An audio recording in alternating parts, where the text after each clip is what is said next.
This is the story of the greatest artist to have ever lived. One of the most famous, most loved, most celebrated, most obsessed about, maddest, baddest, and the most dangerous artists of all time. Michelangelo Merisi da Caravaggio.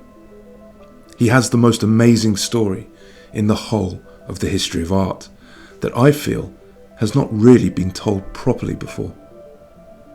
Most of what we know about Caravaggio's life is from archival documents from his time in Rome, from 1592 to 1606. The prostitutes that Caravaggio knew and had relations with and fought to protect, his arguments with the other artists in the city at the time, which was a seething pit of artistic rivalry, and they were all competing for the most prestigious jobs in Rome. The trial for the murder of Ranuccio Tomasoni, the pimp with whom Caravaggio had his pivotal feud. Documents from his landlord complaining about him not paying his rent. The list goes on.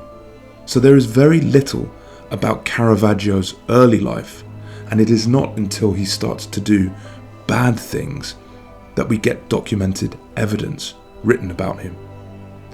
The reason we've got so much is because he was so often in trouble with the law.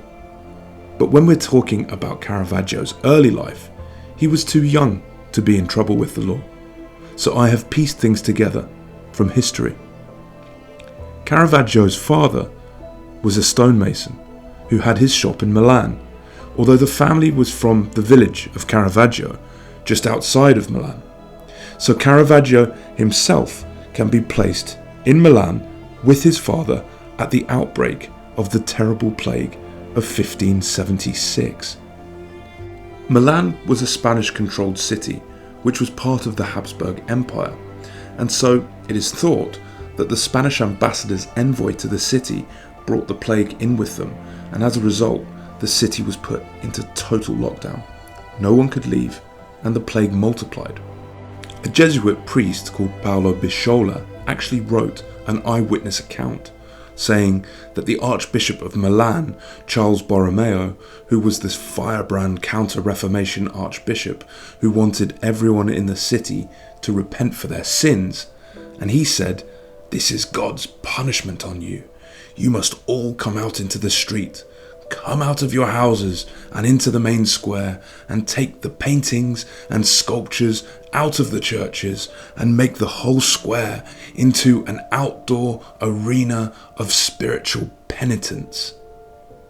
So everyone followed his orders in the middle of a hot summer, and in the evening they lit these great big bonfires.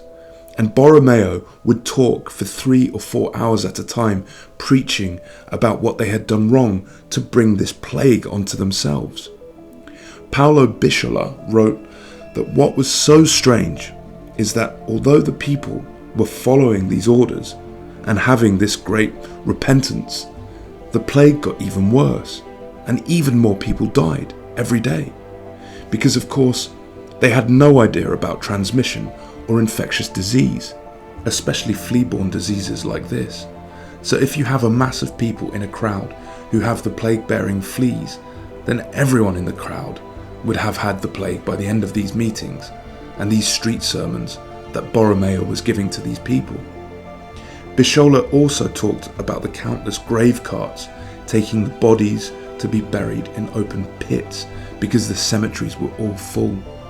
So you've got torches and smoke and flames and people being carried off all day long in carts to be buried in mass graves, and these huge bonfires in the city squares with the paintings and books and sculptures being burnt while Borromeo is commanding everyone to repent.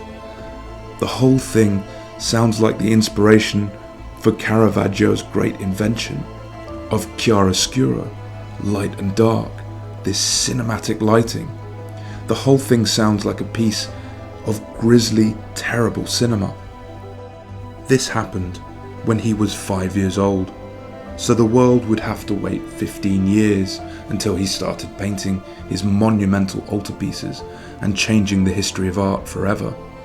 But it must have imprinted itself onto Caravaggio's mental retina and his memory. The other big influence in his early life was this sad chain of archival records in the village of Caravaggio itself. Caravaggio's mother is very close to Costanza Colonna, who is the great lady of this region of the Italian peninsula. The Colonna family is one of the 5 most powerful families of Italy, and it still is today. The family palace is still privately owned and can be visited to this very day. Caravaggio is very close to Costanza Colonna through his mother, because his mother's sister was Costanza Colonna's wet nurse. Although Caravaggio is from a humble family, Costanza Colonna relied on Caravaggio's aunt to see her through all her childbirths. And we know that Costanza Colonna went to Caravaggio's christening because of this connection. His christening happened exactly a week before the Battle of Lepanto, which is the greatest battle of the 17th century against the Turks by Christian forces, and Costanza Colonna's father, Mark Antonio Colonna, is one of the victorious admirals in the Battle of Lepanto. I believe that Costanza might have thought that Caravaggio is some sort of special magical child, because she goes to his christening and he is christened Michelangelo Merisi da Caravaggio, after the avenging archangel of the Christian faith, and a week later the great victory of Lepanto happens. From that day on, Costanza looks after Caravaggio all his life, and she never receives a painting from him, so she must have been doing it for other reasons. Because of this connection to the family, Caravaggio and his family are allowed out of lockdown Milan to escape the plague of the city, and they leave, and within about a week they are in the village of Caravaggio, and every single man in the family dies of the plague, except for Caravaggio and his brother. So he loses his father, his uncle, his grandfather, and every other man in the family is gone. So on one hand, you have this kind of image of fire and pestilence and plague with torches, and on the other hand, you have the death of all the men. Caravaggio, for the rest of his life, remains a troubled man. From this point onwards, he doesn't have a father, and there seems to have been no parental influence. So he is wild and bipolar, and I think he feels as if he has been abandoned by God. However, age 13, he signed apprenticeship forms to paint with an artist called Simone Petrosano, who is a disciple of Titian and called himself a pupil of Titian. But Simone Petrosano was a fresco specialist. There are no drawings by Caravaggio's hand that survive whatsoever, and his early paintings are really quite crude. So it's safe to say that he was a bad apprentice. He is the apprentice that doesn't really turn up and plays truant and is out and about somewhere in Milan. We know that he was trying to sell off the little bits of land that were given to him by his father and his uncles after their deaths. The other record we have from this time in Milan is a little note in the side margin of a book of maps found in Venice that says something like, "A policeman disfigured, a prostitute dead, and Caravaggio has a sword. He is in prison, and then he runs away."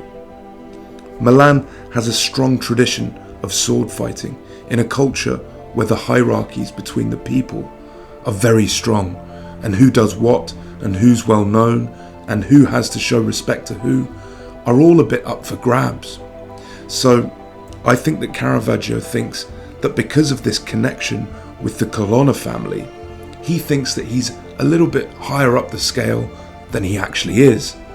He seems to always have a sword, and you shouldn't have a sword unless you're a member of the nobility. But he is the son of a stonemason, so why is he carrying a sword all the time? He was a violent man in a violent world, and he followed its rules. He was more extreme than other people maybe, but you have to think what life was like in the early 17th century when Caravaggio was alive. He had some degree of training by the time he gets to Rome, and he has probably visited Venice because Petrosano, the teacher who he apprenticed with, always said that Titian was the one true artist that everyone needs to see. So I think that Caravaggio ran away from Milan in a hurry. On his way to Rome, he made a detour to Venice, which would make sense both geographically, as Venice is closer to Milan than Rome, but also artistically. Tintoretto, Titian, and Bassano, and all the Venetian painters created these luminous works that had a huge visual effect on the way Caravaggio saw art. And there is also a tradition of painting without drawing in Venice, and that they just go directly onto the canvas. And we know that Caravaggio worked like this. The church is in a state of crisis, and it's desperate for art that will make an impact. Thousands of artists are flocking to Rome. It's like Hollywood, except there is only one studio in town, and that studio is the Vatican. It's a magnet for artists, but also a magnet for clerics, and a magnet for mercenaries, a magnet for pilgrims and paupers and beggars. It is a testosterone-fueled city being serviced by a vagrant community of prostitutes. It's a place of chaos, full of arguments, full of fights, full of rivalry, full of hostility, and the whole thing is governed by a code of honor, like a gang code of honor. Then Caravaggio arrives in Rome in 1592 to a very competitive environment, and without any letters of recommendation from anyone in Milan. If we look at Raphael, by contrast, when he arrives in Rome, he has all the right letters from all the right people, and is more or less straight away introduced to the Pope. And within a couple of years, he is painting in the Vatican. Caravaggio is not like that. He is just some kid on the run from Milan that nobody's heard of, and he is just going to try and make it somehow, anyhow. He is coming in at the bottom level. He is like one of those waiters in Hollywood that ends up turning into Brad Pitt. He hasn't got any of the right connections, he hasn't been to the right acting school, he just goes and he works for all kinds of people. Initially with the miserly Pandolfo Pucci, who Caravaggio called Monsieur Insalata because he always ate salad. He obviously feels a great sense that he is something great and he is going to be big, but gets very frustrated as he begins his career in Rome. And a few months later, he is performing hack work for the highly successful Giuseppe Cesare, Pope Clement VIII's favourite artist. But he's painting flowers and fruit in this big factory-like workshop. And Caravaggio gets really pissed off, as he wants to be painting the figures, and he wants to be given a bump up, and they don't give him a bump up, because they know that he is better than them, so they keep him down. And then there is a fight. And the same routine in Caravaggio's life happens again. He gets kicked out to the studio and ends up painting pictures literally on the street. The only way to get on as an artist in this cutthroat, deeply competitive world is to make friends with the right people. You had to have connected friends. If you tried to get to the top via the back route, i.e. working your way through an artist's studio, becoming his assistant, and eventually getting your own studio, you'd be there forever. Forget it, Caravaggio thinks. What I need to do is have a powerful friend that can plug me in directly. He is this dark, dangerous vagabond, living on the street, getting into trouble, and getting into fights. He is blessed with this great genius for painting, but he is struggling to get himself to where he needs to be.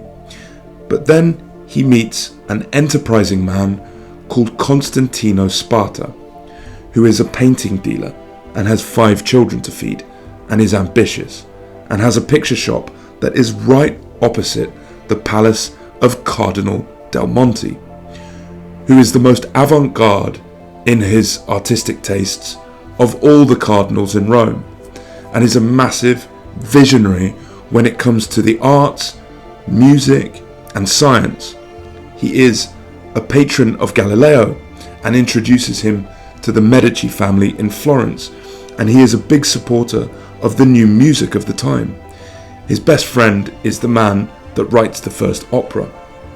So he is a pioneering man of arts, and Sparta knows this, and so him and Caravaggio hatch a plan to paint a picture that will be displayed front and centre in his shop window, and Caravaggio will paint a new kind of picture called The Card Sharps, which is a picture of two guys cheating a young man at cards. It's a kind of funny genre painting, but that kind of painting at the time was totally new. It is a painting of real people in real life, and it draws from the musical comedies of the time. It's quite a theatrical piece. It's almost a pantomime. Nonetheless, he does it, and it's highly original, and it's very well painted, and it has that kind of immediacy, as it feels like a scene from real life, and Del Monte sees it and buys it, and suddenly Caravaggio is in with the cardinal. He does another picture called The Gypsy Fortune Teller, which is a female street rogue who is picking a man's pocket while she strokes his palm, pretending to read it and sort of seducing him and stealing from him at the same time. Del Monte clearly loves these pictures, and they are great conversation pieces in his palace at dinner parties. He then invites Caravaggio to live in his palace, and after testing Caravaggio for 2 or 3 years by getting him to paint this and that, he thinks you're ready to do something big, and gets his first big break with the greatest commission in Rome at the time. Del Monte is the cardinal working on behalf of the great Medici family of Florence, as all the cardinals in Rome have a political aspect to them, and the Medici family are very closely connected with France, as they married into the French royal family. So in the great French chapel, in the French church, he gets Caravaggio this monumental commission of the Matthew series of paintings. Suddenly, in a few years, he is now connected, and he paints these pictures, and Rome is knocked out by them. They have never seen anything like it, and they wonder where Caravaggio has been all this time. It's like there was art before Caravaggio and art after Caravaggio, and they were not the same thing. He is now the most famous painter in the whole of Rome. An early published note about Caravaggio, dating from 1604, describes his lifestyle and recounts that after a fortnight's work, he will swagger about for a month or two, with a sword at his side and a servant following him from one ball to another, ever ready to engage in a fight or an argument, so that he is the most awkward man to get along with. Between May and October of 1604, Caravaggio was arrested several times for possession of illegal weapons and for insulting the city guards, who were like the policemen of the time. He was also sued by a tavern waiter for having thrown a plate of artichokes in his face. The waiter served him a plate of artichokes, and the artichokes were cooked in butter, so Caravaggio smashes the plate into the waiter's face and cuts him and sends him to hospital. Caravaggio is from Lombardy, which is in the north of Italy, and the waiter is from Rome in the south. The waiter thinks that artichokes should be served in olive oil, and so does Caravaggio actually, but the waiter thinks that Caravaggio is from Lombardy and is unsophisticated and vulgar, and so he serves them cooked in butter. It's a racial insult served up as a dish. We know this because the waiter complains to a judge, and we have the court records of the trial. Caravaggio ends up getting off this time because he has powerful friends in high places who he is painting pictures for. In 1605, Caravaggio was forced to flee to Genoa for 3 weeks after seriously injuring Mariano Pasqualoni, a notary, in a dispute over Lena, Caravaggio's model and lover. The notary reported having been attacked on the 29th of July with a sword, causing a severe head injury. Caravaggio's patrons intervened again and managed to cover up the incident. Upon his return to Rome, Caravaggio was sued by his landlady, Prudencia Bruni, for not having paid his rent. Out of spite, Caravaggio threw rocks through her window at night and was sued again. We know from the inventory taken from the courts that Caravaggio and his studio assistant Cecco had separate beds in his apartment. He also had several swords and knives and a pair of eagle wings, but no cutlery and no plates, so not much cooking went on, but lots of fighting. During this time, Ranuccio Tomasoni comes into Caravaggio's life. He is a pimp, and he is also the brother of the Capo Rioni, which is a kind of military position, basically the military police enforcer of this particular district that Caravaggio was living in. In other words, he is a pimp, but he is connected with the police. There is also a lady called Filide del Melodroni, and she appears in Caravaggio's life around this time too, in his paintings. She appears as St. Catherine or as Judith cutting the head of Holofernes off with erect nipples. She is this very sexy leading lady of the day for Caravaggio. She is his central casting, his dream, and Caravaggio works from life and sets the scene and lights it and paints it almost like a cinematographer. So he needs real people for his work. With men, that is not a problem, but it is against the law for a woman to pose for an artist because it's deemed to be the occasion for potential immorality. So if you're an artist, the only person you can get to pose for you is a woman that you pay, i.e. a prostitute. And because of this, Caravaggio has loads of connections with prostitutes, like Filide, who is within Ranuccio Tomasoni's group of women. Not only that, she is the prize woman in his group. She eventually becomes a courtesan and a kept lady of one of the great families of Florence, the Strozzi family, and is saved from this life of prostitution that she has been living. Meanwhile, Caravaggio and her clearly have a bond, and I think that they are lovers. She is certainly Tomasoni's lover at one point. We know this because she ends up in court in front of a judge for threatening to cut the face of another girl who has slept with Ranuccio Tomasoni, and this whole story unfolds in the archives of the Vatican, where Filide goes into Ranuccio's house and finds him in bed with another girl and pulls her naked out of bed and onto the street and threatens to cut her face. Filide connects Caravaggio to Tomasoni, and I believe that Caravaggio himself becomes a sort of pimp, i.e. he doesn't pay for the prostitutes, but he offers them protection. We know from the archival sources that he is always saying hello to prostitutes in the streets.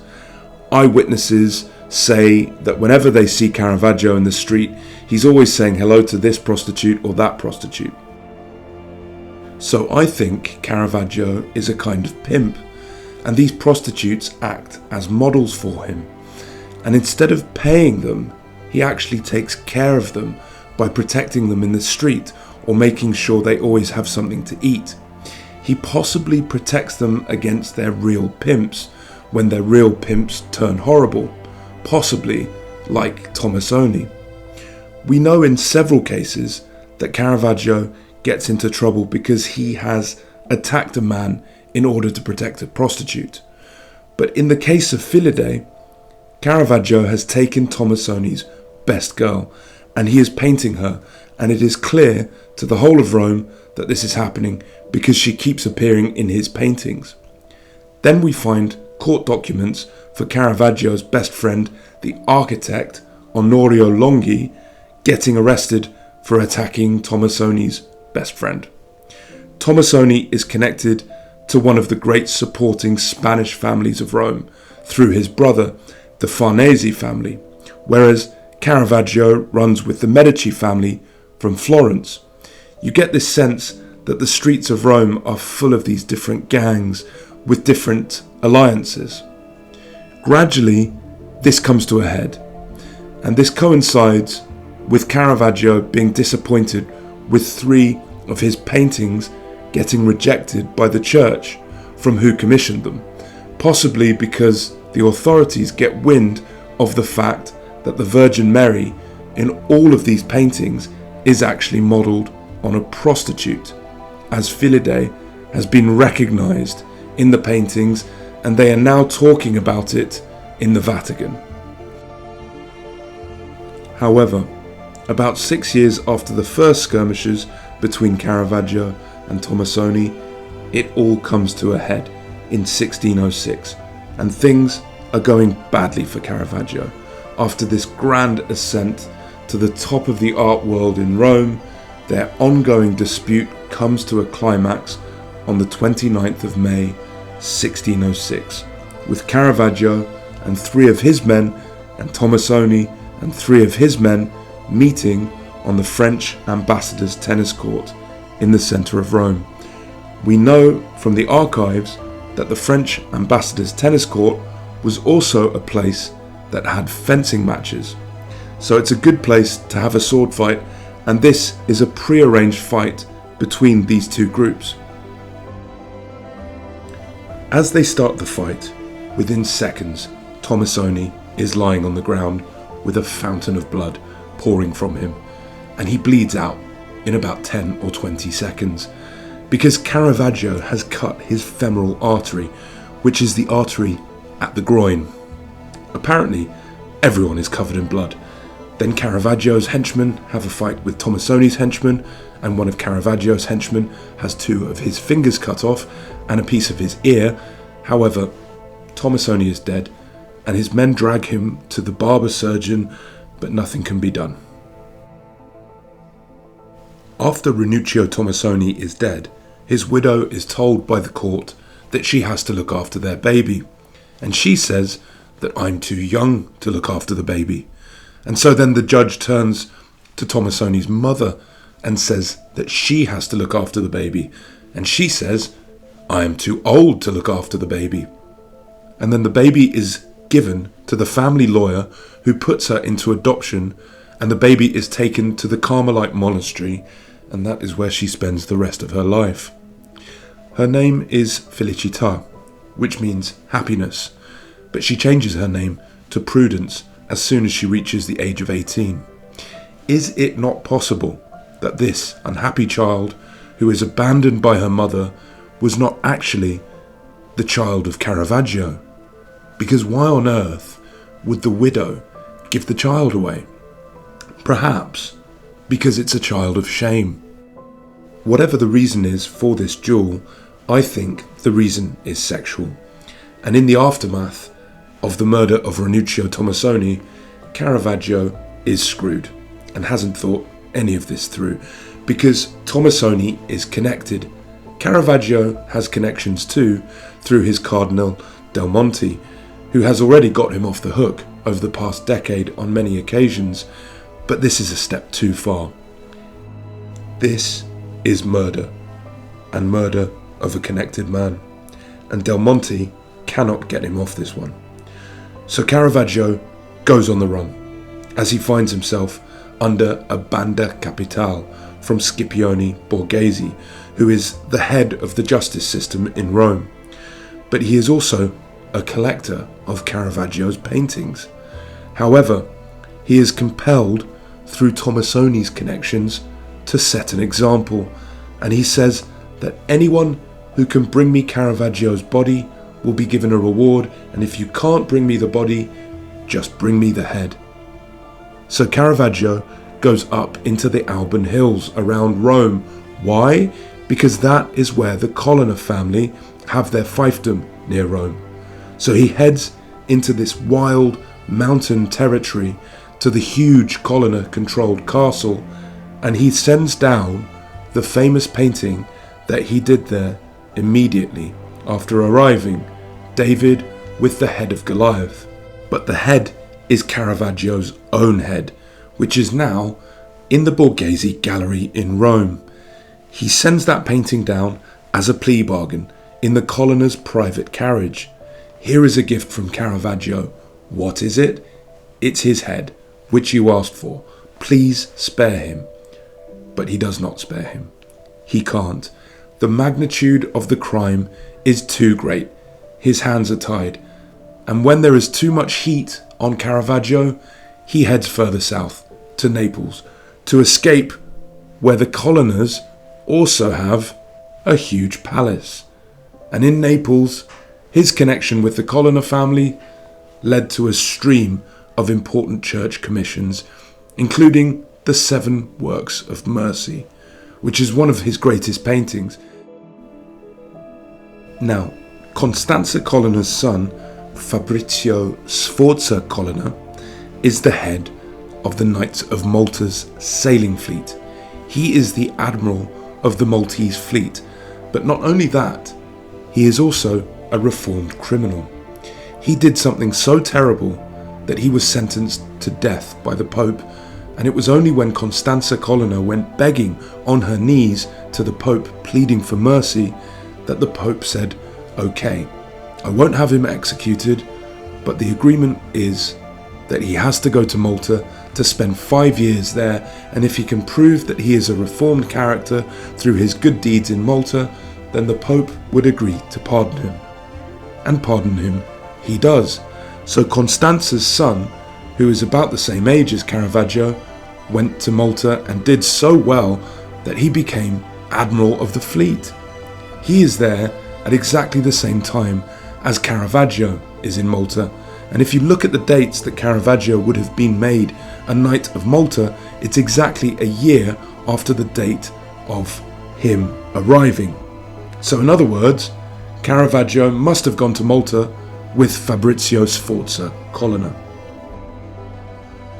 The Knights of Malta are a sort of Christian guerrilla warfare force, and they wreak terrorist havoc on the Muslim world on behalf of Christianity. They are the final frontier of the Christian world. They have lost nearly their entire population to the siege against the Turks, but they managed to win, and they are heroes. This victory became one of the most celebrated events of the 16th century in Europe, to the point that Voltaire said, "Nothing is better known than the Siege of Malta." It undoubtedly contributed to the eventual erosion of the European perception of Ottoman invincibility. If you become a Knight of Malta, the slate is automatically wiped clean, and you are untouchable. You are a made man. It doesn't matter what you've done. But this is also great for Malta, because after the siege, it has become so famous in the Christian world, and money is pouring into the place.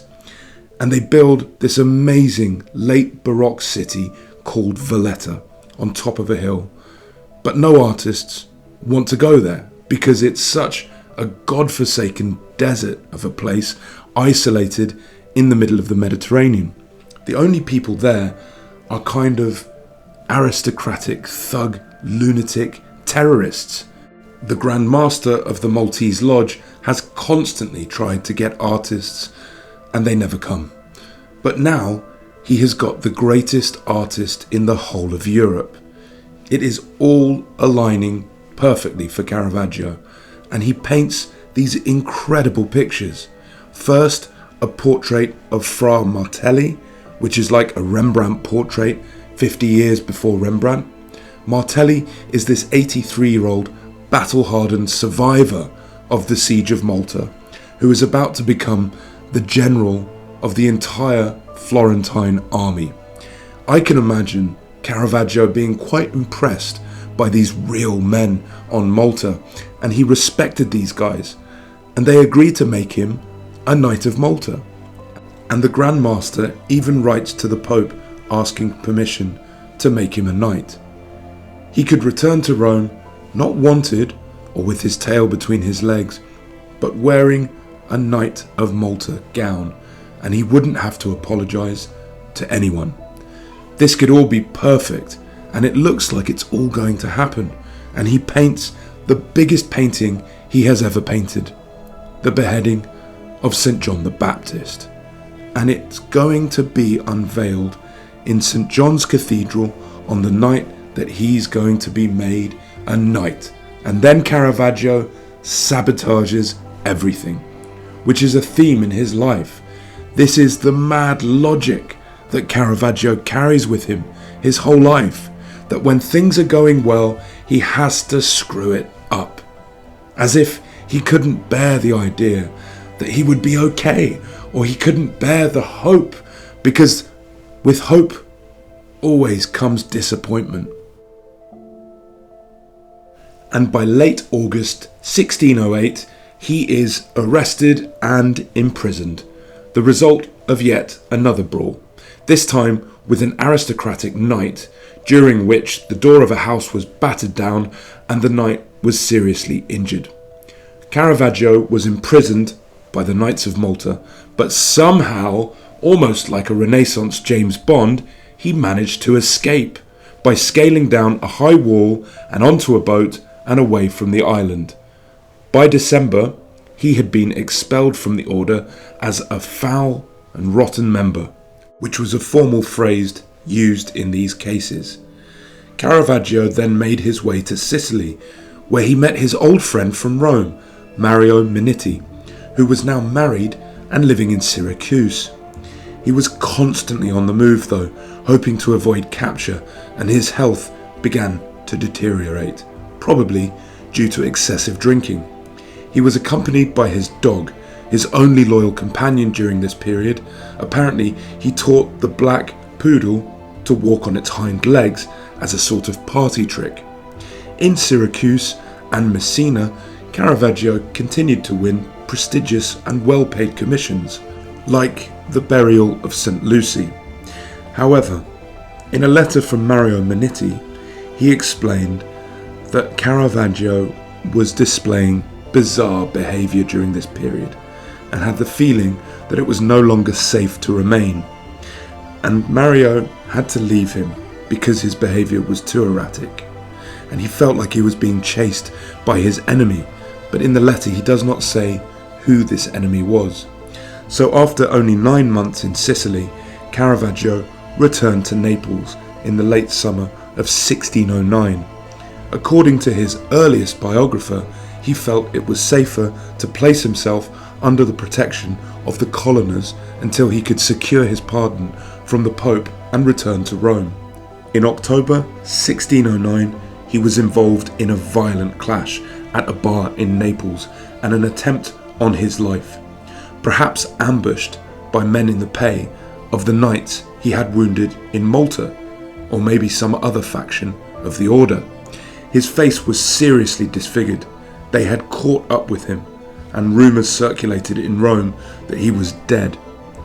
Then we hear nothing from him until the summer of 1610, when he took a boat northwards to receive the Pope's pardon, which seemed to be imminent thanks to his powerful Roman friends. With him were 3 last paintings, which were gifts for Cardinal Scipione, who had apparently authorised the pardon for him. Caravaggio died on the 18th of July 1610 in Porto Ecoli, There is no grave for him, and no one knows what happened to his body. He was the greatest artist to have ever lived, mad, bad, and dangerous to know.